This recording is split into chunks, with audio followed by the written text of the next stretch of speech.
দেখো আমি কঠোর চেষ্টা করলাম তা ধরতে পেলাম না জানো, শেষ ম্যাচে একটা বাসে উঠে গেল আর চলে গেল, তা আবার স্টেট বাস, তখন আর ধরতে পারলাম না। কি করবো বলো, তখন আর না বাসটাকে ধরা যায় না দৌড়া যায়, আর ছি আমাকেও খারাপ লাগতেছে।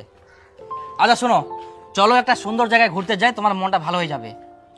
আমার মোবাইল নাই, আমি কোথাও যাবো না। কি করবো বলো, আমার তো কিছু করার নাই না, আমাকেও খারাপ লাগছে। আচ্ছা কি করা যাবে আর, আচ্ছা চলো বাড়িতে চলো। এমন চোরটা না,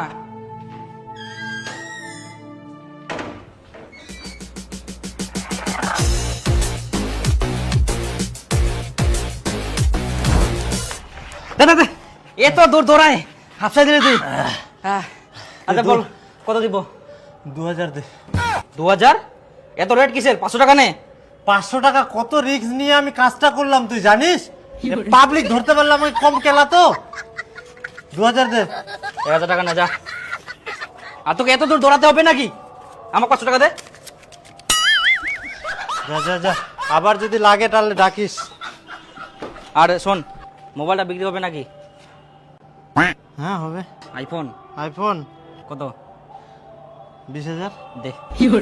আর ছাতাটা নিবি নাকি? সাতা 5 টাকা দে।